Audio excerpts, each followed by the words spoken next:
Hello to all my dear students, my name is Sumit Rana.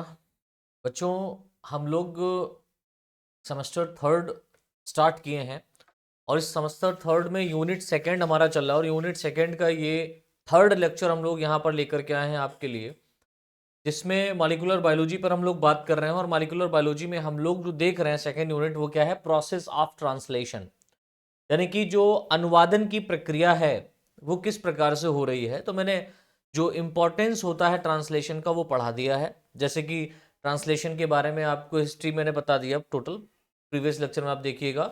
Translation के लिए ribosomes एक बहुत बड़ा रोल अदा करता है। ठीक है, इसको हम लोग protein factory of the cell भी कहते हैं, क्योंकि कोशिका के अंदर ट्रांसलेशन या ट्रांसलेशन होता क्या है? एमआरएनए स्ट्रैंड से प्रोटीन का बनना। तो कोशिका के अंदर प्रोटीन फॉर्मेशन में राइबोसोम्स का भी बहुत बड़ा रोल होता है।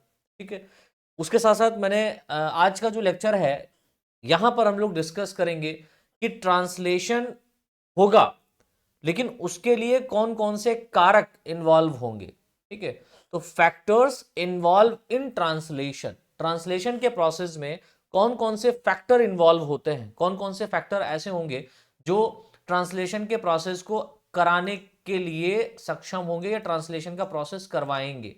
राइट, तो फटाफट यहां पर हेडिंग डाल दीजिए, फैक्टर इन्वॉल्व इन ट्रांसलेशन। देखिए, ये इंपॉर्टेंट बहुत ज्यादा नहीं है, लेकिन हम बात करेंगे जब ट्रांसलेशन प्रोसेस की, तो ट्रांसलेशन को समझने के लिए, ट्रांसलेशन को समझने के लिए उसके फैक्टर्स को भी पढ़ना बहुत रिक्वायर्ड होता है।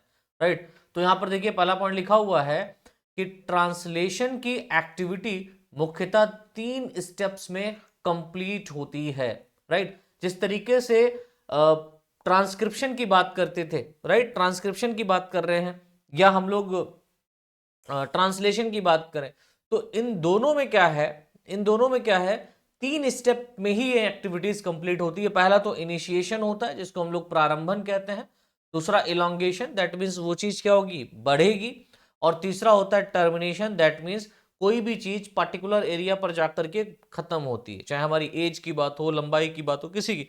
बिल्कुल इसी तरीके से यहां पर भी है कि प्रोटीन का एक चैन बनेगा, उस प्रोटीन के एक चैन का एक पर्टिकुलर डेफिनेट साइज होगा, या कितनी इंफॉर्मेशन उस प्रोटीन को बनाने के लिए यहां पर कोड की गई है। उसके बाद में क्या होगा, मतलब जब ये पर्याप्त हो जाएगा तो उसके बाद में उसको काट दिया जाएगा या बंद कर दिया जाएगा, ट्रांसलेशन नहीं होगा।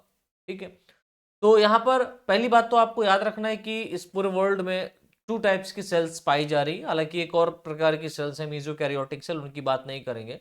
ये प्रोकैरियोट और मीजोकैरियोट के बीच की कड़ी मानी जा रही है। राइट, हम बात कर रहे हैं प्रोकैरियोट्स और यूकैरियोट्स की। प्रोकैरियोट कहने का मतलब हो गया कि ऐसी सेल्स जिनके अंदर इंसिपिएंट न्यूक्लियस पाया जाता हो। इंसिपिएंट न्यूक्लियस कहने का मतलब समझते हैं, जिनमें न्यूक्लियर मेम्ब्रेन नहीं पाई जाती है। इस प्रकार का यदि न्यूक्लियस पाया जा रहा है, nuclear membrane, without nuclear membrane अगर कोई सेल पाई जा रही तो वो प्रोकैरियोट्स के अंतर्गत आती है, आपको पता है बाखूबी। अगर न्यूक्लियर मेम्ब्रेन पाई जा रही है बाखूबी, तो क्या होगा? वो यूकैरियोट्स में आता है। तो हम प्रोकैरियोट और यूकैरियोट की बात कर लेते हैं। ठीक है, ट्रांसलेशन भी हम लोग इसी तरीके से पढ़ेंगे। तो देखिए लिखा हुआ है, प्रोकैरियोट एंड यूकैरियोट में इन ऑल एक्टिविटीज के लिए स्पेशल फैक्टर्स की रिक्वायरमेंट होती है। अब चाहे प्रोकैरियोट्स हो और चाहे यूकैरियोट्स हो, दोनों सेल्स के अंदर क्या होगा? ट्रांसलेशन एक्टिविटी होगी, प्रोटीन का निर्माण होगा। लेकिन खास बात क्या है कि प्रोकैरियोट्स में कुछ अलग फैक्टर होंगे और यूकैरियोट्स में कुछ अलग और मेन फैक्टर होंगे जो ट्रांसलेशन के प्रोसेस को कराएंगे। लिखा हुआ जिनकी सहायता से ट्रांसलेशन की क्रिया कंप्लीट होती है, जिनकी सहायता से ट्रांसलेशन की एक्टिविटी क्या होती है बच्चों? कंप्लीट होती है। यहां तक समझ आया? चलिए नेक्स्ट देखिए, हेडिंग लिखी हुई है translation factor involve in prokaryotes, यानी कि हम बात करेंगे सबसे पहले प्रोकैरियोट्स की। तो प्रोकैरियोट्स में जो ट्रांसलेशन फैक्टर पाए जा रहे हैं वो कौन कौन से हैं? तो देखिए, इनिशिएशन, इलोंगेशन, टर्मिनेशन, इन तीनों पर ही पूरी कहानी टिकी है। तो प्रारंभन कराने के लिए प्रोकैरियोट्स में कौन कौन से फैक्टर पाए जाते हैं? ट्रांसलेशन फैक्टर पाए जाते हैं। ट्रांसलेशन फैक्टर को हम लोग टीएफ से रिप्रेजेंट करेंगे, याद रखिएगा, टीएफ, ट्रांसलेशन फैक्टर। राइट, अब बात हो रही कि इनिशिएशन, तो इनिशिएशन ट्रांसक्रिप्शन फैक्टर, आईटीएफ या आईएफ हम कह सकते हैं, इनिशिएशन फैक्टर। ठीक है, तो इनिशिएशन फैक्टर कौन कौन से होंगे, यानी प्रारंभन कौन कौन सा कराएगा, तो इनिशिएशन ट्रांसलेशन फैक्टर या ट्रांसलेशन इनिशिएशन फैक्टर आप कह सकते हैं। तो निम्नलिखित प्रकार के होते हैं, जैसे number 1 initiation factor 1, number 2 initiation factor 2 और नंबर 3 इनिशिएशन फैक्टर 3।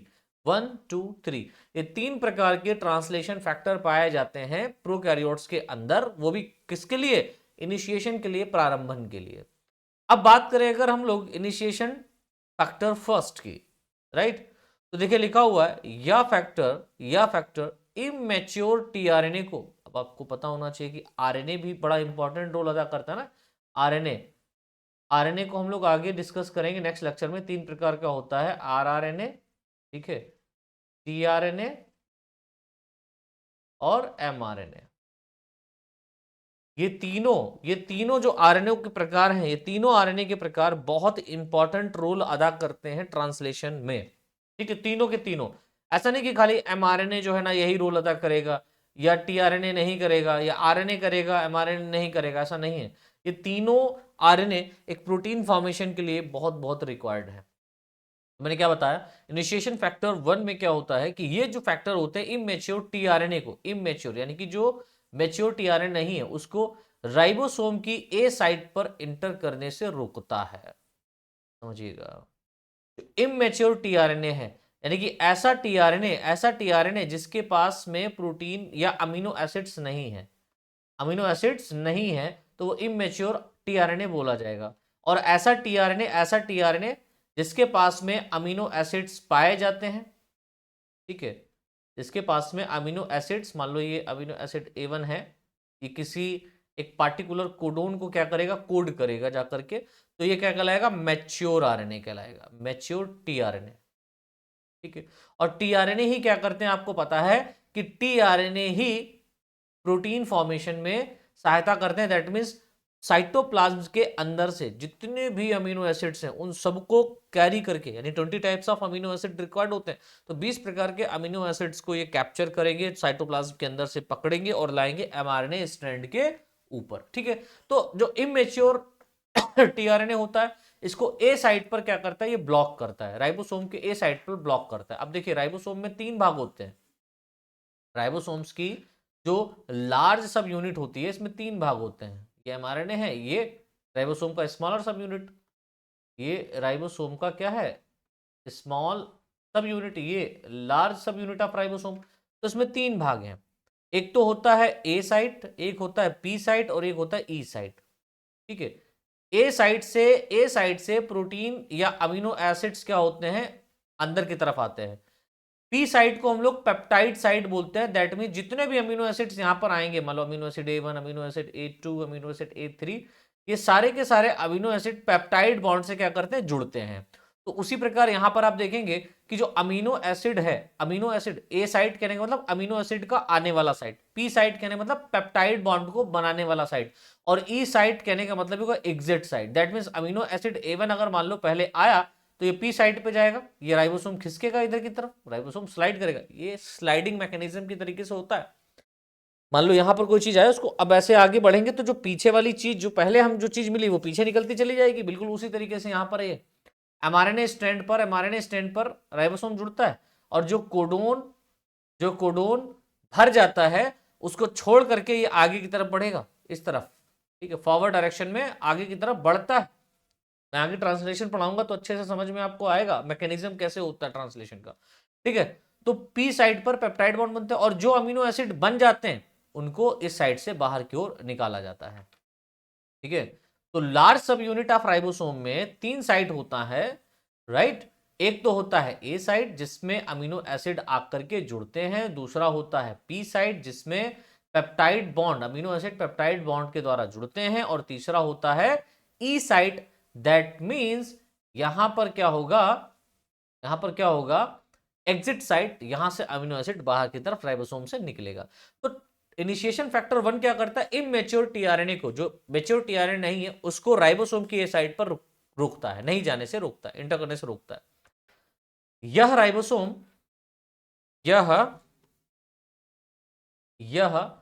राइबोसोम की 30S सब यूनिट में ट्रांसलेशन के लिए स्ट्रक्चरल या संगठनात्मक कन्फर्मेशनल, ठीक है, स्ट्रक्चरल या कन्फर्मेशनल चेंजेस को करवाता है। तो यह राइबोसोम की 30S सब यूनिट, आपको पता है कि जो हमारे राइबोसोम्स होते हैं प्रोकैरियोट्स में, ये 70S प्रकार के होते हैं। कितने इस प्रकार के होते हैं? 70S, जिसका 30S ये होता है और 50S लार्ज सब यूनिट होता है। तो 50S लार्ज सब यूनिट और 30S स्मॉल सब यूनिट। देखिए यहां पर 5 3 8 हो रहा है और ये 70S यूनिट है। देखिए मैंने बताया था राइबोसोम जब पढ़ाया था कि किसी भी दो सेडवर्ग यूनिट, ये एस का मतलब होता है सेडवर्ग यूनिट, किसी भी दो सब यूनिट, राइबोसोम की किसी भी दो सब यूनिट का अवसादन गुणांक, ठीक है, सेडिमेंटेशन रेट एक नहीं होता है, राइट। अगर आप इसको अलग करके देखेंगे तो ये 30S होगा और ये 50S होगा। तो 70S में दो भाग होते हैं, एक 30S स्मॉल सब यूनिट होता है और एक लार्ज सब यूनिट होता है, राइट। अब बात करते हैं कि जो 30S सब यूनिट होता है इसमें ट्रांसलेशन के लिए स्ट्रक्चरल एंड या संगठनात्मक कन्फर्मेशनल चेंजेस को करवाता है। इस चेंजेस के द्वारा या इन चेंजेस के द्वारा 30S सब यूनिट 50S सब यूनिट से जुड़ने में सक्षम होती है। तो जब mRNA स्ट्रैंड है और यहां पर स्मॉल सब यूनिट है, ये क्या है? स्मॉल सब यूनिट ऑफ राइबोसोम। बच्चों देखिए मैं यहाँ पर बहुत डिटेल में आपको समझाने का प्रयास कर रहा हूँ, बस आप इस मेथड को समझ जाइएगा क्योंकि बहुत टिपिकल माना जाता है, लेकिन ऐसा है कुछ नहीं। अगर आपके दिमाग में अच्छे से फंस गया तो कुछ भी खराब नहीं होगा। अब mRNA स्ट्रैंड से स्मॉल सब यूनिट आकर के जुड़ जाएगा, लेकिन क्या होगा, यहाँ पर जो इनिशिएशन फैक्टर 1 है ये क्या करेगा? इसको प्रिपेयर करेगा लार्ज सब यूनिट ऑफ राइबोसोम से जुड़ने के लिए, लार्ज सब यूनिट ऑफ राइबोसोम, ठीक है। इससे जुड़ने के लिए इससे क्या करता है? प्रिपेयर करता है। और लार्ज सब यूनिट कितना होता है? 50S, और ये कितना है? 30S। हम किसकी बात कर रहे हैं? प्रोकैरियोट्स की बात कर रहे हैं बच्चों, ठीक है। किसकी बात कर रहे हैं? प्रोकैरियोट्स की बात कर रहे हैं। चलिए नेक्स्ट जो हमारा फैक्टर है वो है इनिशिएशन फैक्टर 2 या इनिशिएशन फैक्टर 2। देखो लिखा हुआ है या फैक्टर इनिशिएशन में, ठीक है, टीआरएनए मेट का यहां पर एक अमीनो एसिड है जिसको नाम है मिथियोनिन अमीनो एसिड, ठीक है। तो टीआरएनए मिथियोनिन अमीनो एसिड को सही पोजीशन में जोड़ने के लिए निर्देशित करता है। तो इनिशिएशन फैक्टर 2 क्या करता है? टीआरएनए के ऊपर जो मिथियोनिन अमीनो एसिड है, ये मान लो एक गाड़ी है और ये गाड़ी का नाम है टीआरएनए, ये क्या कर रहा है? साइटोप्लाज्म के अंदर से, ये इसका एंटीकोडोन है, साइटोप्लाज्म के अंदर से एक अमीनो एसिड है जिसका नाम है अमीनो एसिड मिथियोनिन, और इस अमीनो एसिड मिथियोनिन को लेकर के ये टीआरएनए गाड़ी लेकर के आती है एमआरएनए स्ट्रैंड के पास। और एमआरएनए स्ट्रैंड में होते हैं कोडोन। क्या होते हैं बच्चों? कोडोन होते हैं। तो इन कोडोन्स को कोड करेगा कौन? टीआरएनए का एंटीकोडोन। अगर मान लो यहां पर यूएजी जो कि आपका स्टार्ट कोडोन है, सॉरी ये स्टॉप कोडोन है, स्टॉप, यूएजी क्या है? स्टॉप कोडोन है। मान लो कोई एक कोडोन यहां पर है यूयूयू, ठीक है। तो इसके लिए यहां पर एंटी कोडोन क्या होगा? एंटी कोडोन क्या होगा? इसका अपोजिट होगा, ठीक है, जिससे ये ऐड होगा। तो अमीनो एसिड मिथियोनिन क्या करेगा, या ये टीआरएनए क्या करेगा? यहां पर आएगी ये गाड़ी, इससे ये मैच करेगा और अमीनो एसिड मिथियोनिन को यहां पर क्या कर देगा? अनलोड कर देगा। और जिस राइबोसोम की साइट से आएगा वो कौन सी साइट कहलाएगी? ए साइट, ठीक है, अमीनो एसिड साइट कहलाती है। तो यहां पर एक्चुअल में क्या हो रहा है कि जो आपका इनिशिएशन फैक्टर 2 है ये क्या कर रहा है? ये टीआरएनए मिथियोनिन को सही पोजीशन में जोड़ने के लिए निर्देशित करता है। ये मैंने एक एग्जांपल लिया था, यूयूयू इसका कोड नहीं होता है, राइट। फिर उसके बाद में है इनिशिएशन फैक्टर 3। ये क्या कर रहा है? यह फैक्टर राइबोसोम्स की इमेच्योर स्मॉल एंड लार्ज सब यूनिट के संयोजन को रोकता है। समझे? यह फैक्टर क्या कर रहा है? राइबोसोम की इमेच्योर स्मॉल एंड लार्ज सब यूनिट, यानी कि जो स्मॉल और लार्ज सब यूनिट है और वो इमेच्योर है, वो मेच्योर फॉर्म में नहीं है, तो उनके संयोजन को, उनके मिलन को ये रोकता है। तो ये तो बात हो गई प्रोकैरियोट्स के इनिशिएशन फैक्टर की। अब प्रोकैरियोट के इलोंगेशन फैक्टर की बात कर लेते हैं। इलोंगेशन फैक्टर कौन कौन से हैं इसमें देख लिया। लिखा हुआ है यह फैक्टर ग्रोथ एक्टिविटी में भाग लेता है जो फॉलोइंग टाइप के होते हैं। जैसे number 1 elongation factor TU, elongation factor TS, elongation factor G। तो ये तीन प्रकार के इलोंगेशन फैक्टर प्रोकैरियोट्स में पाए जाते हैं। अब बात अगर हम लोग करें इलोंगेशन फैक्टर TU की, तो ये क्या है, देखिए लिखा हुआ है, यह फैक्टर दूसरे टीआरएनए को एग्जैक्ट पोजीशन में राइबोसोम पर जोड़ने का काम करता है। यानी कि जो दूसरा टीआरएनए, अब मान लो एक पहला कोई टीआरएनए था, ठीक है, पहला टीआरएनए था, ये क्या किया, ये किस अमीनो एसिड को लेकर के आया, अमीनो एसिड मिथ्योनिन, ठीक है, अमीनो एसिड मिथ्योनिन लेकर के आया। अब मान लो कोई ये एक पहला टीआरएनए है, अब कोई दूसरा टीआरएनए है, ये अमीनो एसिड सेकेंड, मतलब किसी दूसरे अमीनो एसिड को लेकर के आएगा, ये है ना, दूसरे अमीनो एसिड को लेकर के आएगा। जब ये दूसरे अमीनो एसिड को लेकर के आएगा तो इस टीआरएनए को कोड कौन कराएगा, तो इस टीआरएनए को कोड कराने के लिए यहां पर एक इनिशिएशन फैक्टर TU पाया जाता है, इनिशिएशन फैक्टर TU पाया जाता है। तो एग्जैक्ट पोजीशन में राइबोसोम पे जोड़ने का काम कौन करता है, सेकंड टीआरएनए को, इनिशिएशन फैक्टर TU। फिर उसके बाद में है इनिशिएशन फैक्टर TS, ये क्या करता है, यह इनिशिएशन फैक्टर TU के पुनः निर्माण के लिए, अब जो इनिशिएशन फैक्टर TU है उसका अगेन फॉर्मेशन के लिए GTP यानी एनर्जी, GTP क्या है, गॉनोसिन ट्राइफॉस्फेट, ठीक है, मॉलिक्यूल के उपयोग के द्वारा GTP का निर्माण करता है। यानी कि एक फास्फेट मॉलिक्यूल क्या करता है, यहां से रिलीज कर देता है, जिससे एनर्जी बन जाती है, लूज हो जाती है, और एक एनर्जी लूज हो जाएगी तो यहां पर GTP यानी कि ग्वानिन ट्राइफॉस्फेट जो होगा ये GDP डाइफॉस्फेट में चेंज हो जाएगा, एक फास्फेट मॉलिक्यूल निकल गया, राइट। तो ये क्या करता है, इनिशिएशन फैक्टर TS क्या करता है, ये इनिशिएशन फैक्टर TU के अगेन फॉर्मेशन के लिए GTP मॉलिक्यूल्स के उपयोग के द्वारा GTP का निर्माण कर देता है, ठीक है। उसके बाद में है थर्ड आपका initiation factor G, initiation factor G ये क्या कर रहा है, देखिए लिखा हुआ है, यह फैक्टर ट्रांसलेशन में, यह फैक्टर ट्रांसलेशन में मीडिएटर का काम करता है। किसका काम कर रहा है, मीडिएटर का काम कर रहा है बच्चों, ठीक है, जो एक बीच में आता ना कूदने फांदने वाला मीडिएटर, जैसे दो लोगों का रिलेशन कोई करवाता है तो एक बीच में मीडिएटर होता है, वो रिश्ते जुड़वाता है कि यार वो अच्छा फैमिली है, लड़की वालों को बताता है वो लड़का बहुत अच्छा है, उसका फैमिली बहुत अच्छा है, लड़कों वालों को बताता है वो लड़की बहुत अच्छी है, उसकी फैमिली बहुत अच्छी है, आपके टाइप की है, आप जाकर के मिलिए उनसे, तो मिलवा देता है। तो ये मीडिएटर का काम कर रहा है कौन, initiation sorry elongation factor G। बच्चों में यहां पर सॉरी मैं एक बात बताऊं, इलोंगेशन फैक्टर है, elongation not initiation, elongation factor, right. तो इलोंगेशन फैक्टर G, इसको सही कर लीजिएगा, इलोंगेशन फैक्टर G। फिर उसके बाद में आपका आता है टर्मिनेशन फैक्टर या रिलीज फैक्टर, इसे हम लोग टर्मिनेशन फैक्टर भी बोल सकते हैं, टर्मिनेशन फैक्टर TF, ठीक है। तो RF रिलीज फैक्टर, तो यह फैक्टर निम्नलिखित प्रकार से होते हैं, जैसे रिलीज फैक्टर 1, 2 एंड 3। 1 क्या कर रहा है, यह factor termination codon UAA UAG को पहचानने का काम करता है। देखिए मैंने 3 प्रकार के आपके कोडोन्स बताए थे, स्टॉप कोडोन बताए थे, कितने प्रकार के, 3 प्रकार के, कौन कौन से, UAA UAG और UGA,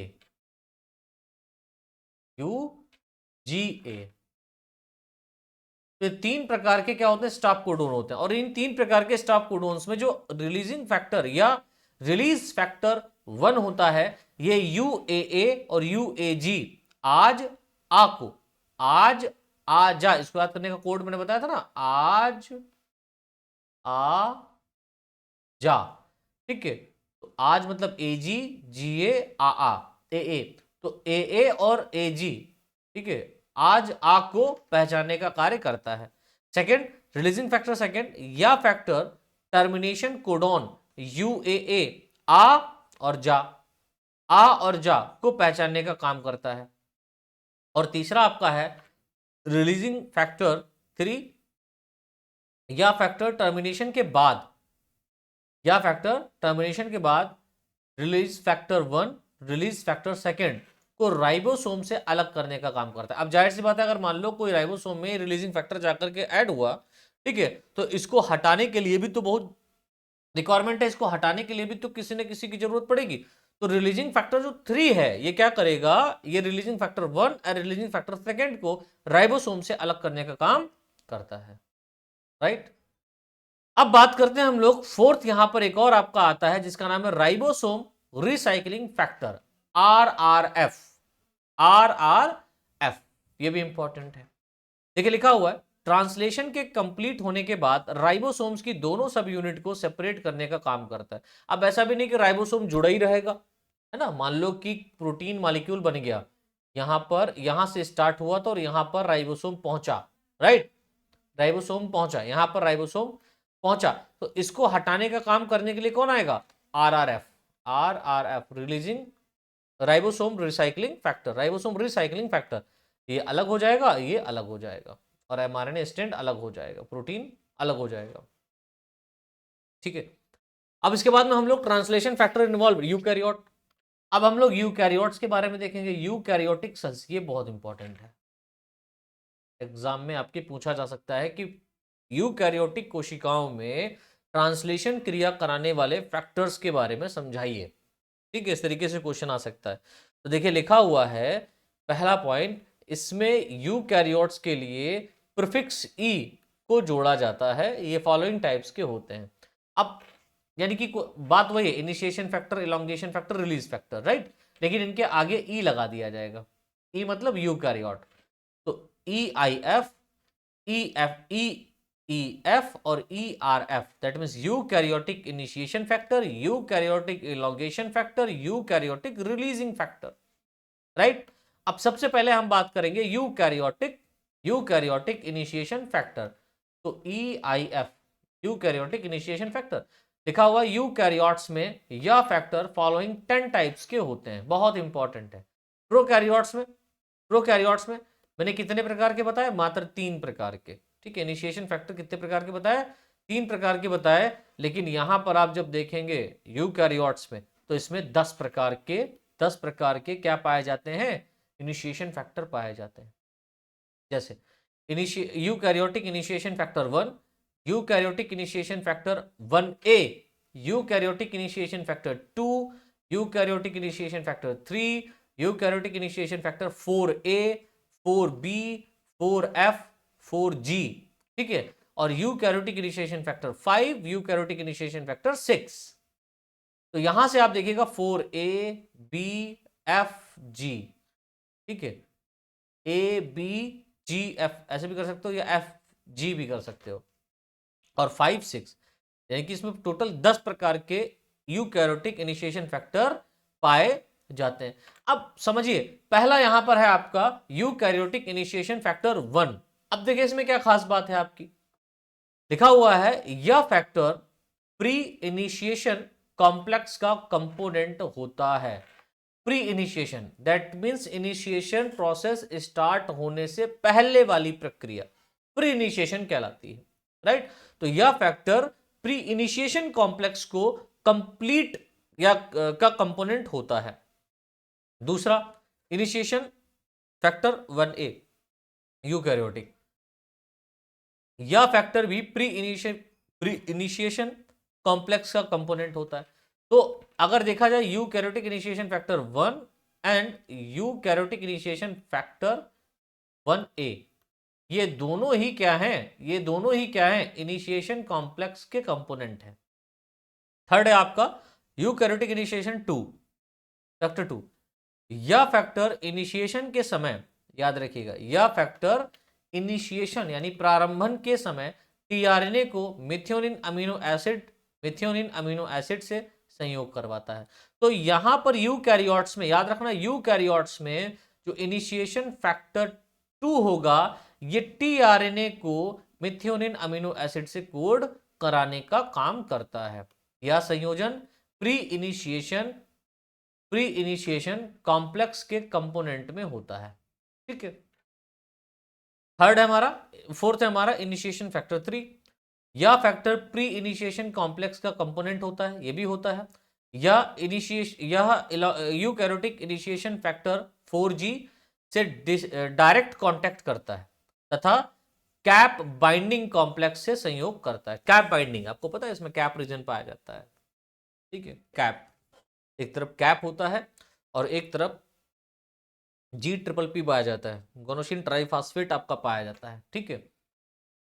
मैंने mRNA स्ट्रैंड पे बताया था। तो जो कैप बाइंडिंग कॉम्प्लेक्स होगा उस पर जाकर के यूकैरियोटिक इनिशिएशन फैक्टर थर्ड काम करता है। फिफ्थ है आपका यूकैरियोटिक इनिशिएशन फैक्टर 4A। यह फैक्टर कैप बाइंडिंग कॉम्प्लेक्स का कंपोनेंट होता है। ये कैप बाइंडिंग कॉम्प्लेक्स का कंपोनेंट होता है। देखिए कुछ ऐसे पॉइंट्स हैं जिनको आपको याद करना पड़ेगा। यूकैरियोटिक इनिशिएशन फैक्टर 4B ये क्या करता है? यह फैक्टर mRNA स्ट्रैंड की स्कैनिंग करता है। 4B क्या करता है? स्कैनिंग करता है।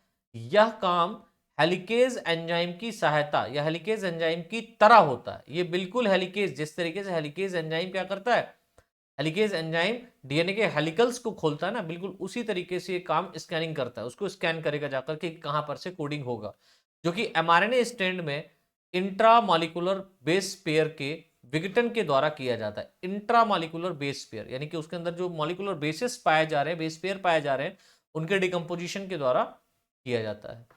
फिर यूकैरियोटिक इनिशिएशन फैक्टर 4F ये क्या कर रहा है? इनमें यह कैप बाइंडिंग कॉम्प्लेक्स में eukaryotic initiation factor 4A, 4E, 4G present होते हैं। तो इसमें क्या क्या होते हैं? कैप बाइंडिंग कॉम्प्लेक्स के रूप में 4A, 4E, 4G क्या होते हैं? प्रेजेंट होते हैं, जो कि mRNA स्ट्रैंड के 5 प्राइम एंड पर कैप स्ट्रक्चर के साथ संपर्क का काम करता है।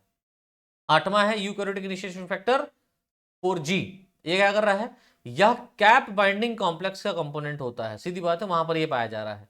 यह कैप बाइंडिंग कॉम्प्लेक्स एवं यूकैरियोटिक इनिशिएशन फैक्टर 3 के बीच एक ब्रिज यानी पुल या सेतु हम कह सकते हैं का काम करता है, एक ब्रिज का काम करता है। यह फैक्टर पॉली ए टेल के साथ संयोजन करता है। यह फैक्टर क्या करता है? जो पॉली ए टेल है आपका 5 प्राइम एंड पे, उससे संयोग करता है। नाइन्थ है आपका यूकैरियोटिक इनिशिएशन फैक्टर 5। यह फैक्टर इनिशिएशन स्टेज के कंप्लीट होने के बाद अदर इनिशिएशन फैक्टर को सेपरेट करता है। तो पांचवा जो यहां पर है आपका यूकैरियोटिक इनिशिएशन फैक्टर 5, ये अन्य जो है ना फैक्टर्स को क्या करता है? अलग करने का काम करता है। और लास्ट है आपका यूकैरियोटिक इनिशिएशन फैक्टर 6। ये क्या कर रहा है? यह राइबोसोम्स की लार्ज सब यूनिट दैट मीन 60S से संयोजन करता है एवं यह साइटोप्लाज्म में राइबोसोम की स्मॉल व लार्ज सब यूनिट के संयोजन को भी रोकता है। ये भी काम करता है रोकने का। तो इसके बाद में यूकैरियोटिक इलोंगेशन फैक्टर की बात करेंगे तो EEF eukaryotic elongation factor. Eukaryotes में यह फैक्टर मुख्यतः दो प्रकार के होते हैं, याद रखिएगा। यूकैरियोटिक इलोंगेशन फैक्टर मुख्यतः दो प्रकार के इसमें पाए जाते हैं। एक तो आपका होता है elongation factor, eukaryotic elongation factor 1, और दूसरा आपका होता है यूकैरियोटिक इलोंगेशन फैक्टर 2। तो 1 वाला क्या कह रहा है? देखिए यह फैक्टर मुख्यतः 4 सब यूनिट राइट आपका elongation eukaryotic elongation factor 1A, 1B, 1D और 19 का बना होता है, जो कि अत्यधिक कॉम्प्लेक्स होता है, राइट, बहुत ही कॉम्प्लेक्स टाइप का होता है।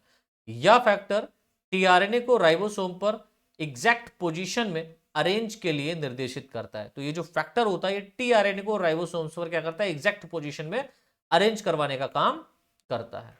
तो उसके बाद में क्या है आपका यूकैरियोटिक इलोंगेशन फैक्टर 2। यह फैक्टर ट्रांसलोकेशन का कार्य करता है। ट्रांसलोकेशन दैट मींस ये ट्रांसलोकेट करेगा टीआरएनए को, आगे की तरफ फैक्टर बढ़ाएगा। आगे देखिए थर्ड यूकैरियोटिक रिलीजिंग फैक्टर। अब यूकैरियोटिक रिलीजिंग फैक्टर क्या है? यह फैक्टर भी यूकैरियोट्स में दो प्रकार के होते हैं। एक तो आपका होता है 1 यूकैरियोटिक रिलीजिंग फैक्टर 1 और दूसरा होता है 2। देखिए लिखा हुआ है यह फैक्टर एमआरएनए स्ट्रैंड पर स्टॉप कोडॉन को पहचानने का कार्य करता है। तो यूकैरियोटिक रिलीजिंग फैक्टर 1 क्या करता है? स्टॉप कोडॉन को पहचानने का काम करता है। और सेकंड वाला क्या करेगा? यह फैक्टर यूकैरियोटिक रिलीजिंग फैक्टर 1 के राइबोसोम से टर्मिनेशन के बाद अलग करने का काम करता है। यह फैक्टर राइबोसोम्स की सब यूनिट को अलग करने में भी सहायता करता है या भाग लेता है, ठीक है।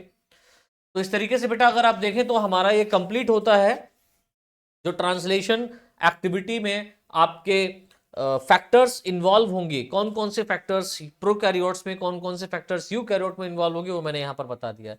अब हम लोग आगे जो है यहां पर एक और भी बहुत इंपॉर्टेंट पॉइंट या टॉपिक मैं कहूंगा जो आपको समझना है, तब जाकर के आप ट्रांसलेशन को प्रोसेस समझेंगे। देखिए मैं चाहता तो ट्रांसलेशन आपको इसी तरीके से डायरेक्ट लिखा करके समझा देता, खत्म बात।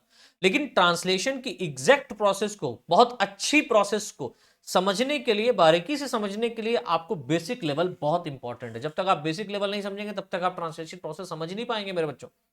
तो बहुत सारे ऐसी कोचिंग सेंटर्स हैं जो खुली हुई हैं अपने आसपास क्षेत्र में, शाहजहांपुर में ही और आपके राज्यों में भी। मैं उनकी बुराई नहीं कर रहा हूं, मैं बस इतना कहना चाहता हूं कि आप वहां भी पढ़िए, ठीक है। वहां आपको वो एग्जाम ओरिएंटेड पढ़ाएंगे, क्योंकि क्लासरूम में कहते रह फिरते होंगे, क्योंकि मैं भी यही करता हूं, exam oriented, exam oriented, exam oriented. मैं इतना ही पढ़ाऊंगा, इससे ज्यादा नहीं पढ़ाऊंगा, है ना, या पढ़ाऊंगी, इससे ज्यादा नहीं पढ़ाऊंगी, जो भी आपके यहाँ क्षेत्र में है। तो मैं आपको सिर्फ इतना कहना चाहूंगा कि वहां पर भी ज्वाइन करे रहे, क्योंकि भैया आपको पता है कि प्रैक्टिकल का बहुत बड़ा रगड़ा होता है। आप किसी भी कॉलेज में हो, मैं इस पे बात नहीं करना चाहता बट मैं करूंगा, क्योंकि ये बहुत लंबे समय से आ रहा है। प्रैक्टिकल का बहुत रगड़ा होता है और प्रैक्टिकल की डर की वजह से बच्चा अच्छी जगह नहीं जा पाता है। हमारा जो पढ़ने वाला बच्चा या जो थोड़ा सा संपन्न होता है परिवार का, वो अपना ऑफलाइन क्लासेस भी जाकर के उनके यहाँ कर लेता है कि भैया आप खुश रहें, हमारा प्रैक्टिकल में नंबर देख लीजिएगा। और ये होता है थोड़ा सा, ठीक है, वैसे तो नहीं एक्चुअल में माना जाएगा, बट होता है, डर पैदा किया जाता है बच्चों के अंदर कि अगर मेरे पास नहीं पढ़ोगे तो मैं तुम्हें प्रैक्टिकल में फेल कर दूंगा या कर दूंगी। ऐसा है, बहुत सारे लोग मुंह पे ये बोलते हैं, कहते हैं कि नहीं मेरे पास प्रैक्टिकल की वजह से बच्चे नहीं आते हैं, मैं प्रैक्टिकल की वजह से बच्चों को नहीं बुलाता हूं, राइट, जो किसी कॉलेज में पढ़ाते हैं। हकीकत यही है बच्चों कि वो जो वहां पर प्राइवेट फॉर्म में, समझिएगा, मैं गवर्नमेंट टीचर की बात नहीं कर रहा, गवर्नमेंट टीचर पढ़ाई भी नहीं करेगा, उसका 90,000 1 लाख प्लस उसका जो होता है क्या सैलरी पैकेज होता है, उसको रिक्वायर्ड नहीं है आपको कोचिंग पढ़ाने का। लेकिन जो 4-4 5-5 हजार रुपए में लगे हुए हैं कॉलेजेस में, राइट, वो 5,000 6,000 8,000 10,000 इतना मिल रहा है। कोई कोई तो लेते ही नहीं पैसा, वो कहता है मेरा कोचिंग से ही गुजारा चल रहा है। और ठीक भी है यार, बेरोजगारी इतनी, क्या किया जाए, है ना। ये बीएससी करने का कोई मतलब भी तो नहीं बनता आगे चल करके, लोगों को ये लगता है, बट ऐसा नहीं है, बहुत अच्छा ब्राइट फ्यूचर होता है आप अगर अच्छे से कर रहे हैं। बट मैं ये कहूंगा कि मेडिकल लाइन में, अगर आप बायोलॉजी के छात्र हैं तो मेडिकल लाइन में जाएं, वो ज्यादा बेस्ट है आप लोगों के लिए। मेडिकल लाइन बहुत बेस्ट है, कहीं ना कहीं सेटल हो जाओगे, चाहे आप कोई भी इंडिविजुअल कोर्स कर लो, डीएमएलटी कर लो, डी फार्मा कर लो, बी फार्मा कर लो, या बीएससी नर्सिंग कर लो, जीएनएम एएनएम भी कर लेते हो ना, तब भी आपका हो जाता है। और एमबीबीएस की तो बात ही अलग है, वो आप अगर लॉन्ग टाइम तक अच्छे से पढ़ना चाहते हैं तो वहां पर जा सकते हैं।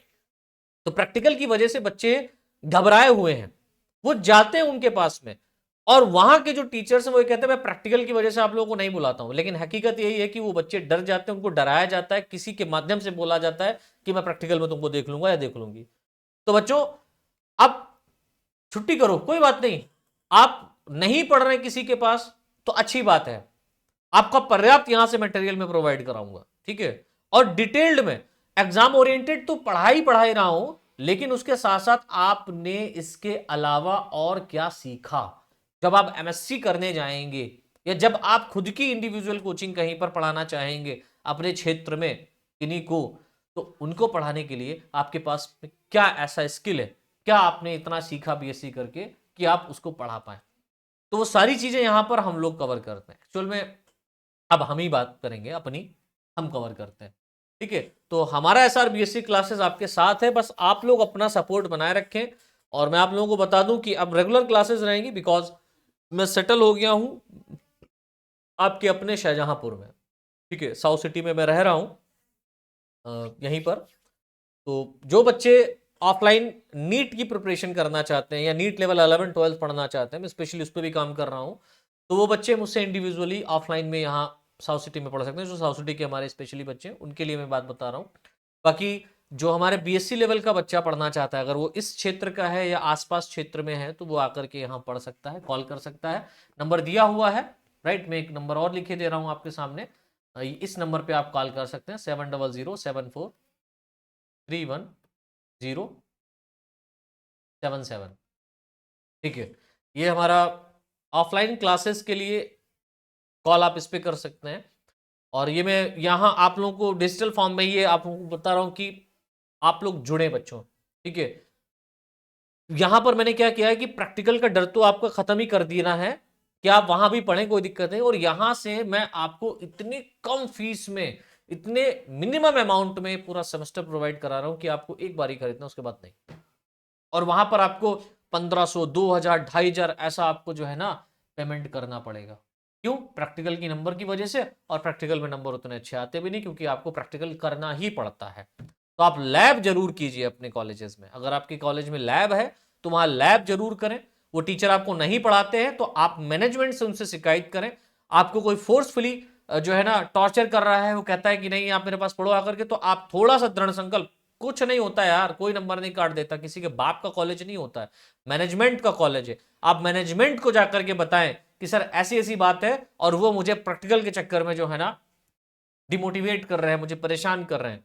कुछ तो बच्चे यहाँ पर ऐसे भी हैं जो बेचारे बहुत गरीब परिवार से हैं और वो पढ़ना चाहते हैं, और ये प्रैक्टिकल वाले लोग जो है ना उनको बिल्कुल कहीं का नहीं छोड़ते हैं। ठीक है, और पढ़ाते भी उतना अच्छा नहीं है, राइट, पढ़ाते भी उतना अच्छा नहीं है, रटवा देते हैं, फोटोकॉपी दे देते हैं, ये लो पढ़ो जा करके। खैर ज़्यादा नहीं बात करेंगे, बस इतना कहूँगा कि आप लोग लगे रहिए। हम और हमारी जो टीम, छोटी सी टीम एक है, वो पूरा आपके साथ में है। अब रेगुलर क्लासेस रहेंगी। बहुत बहुत धन्यवाद।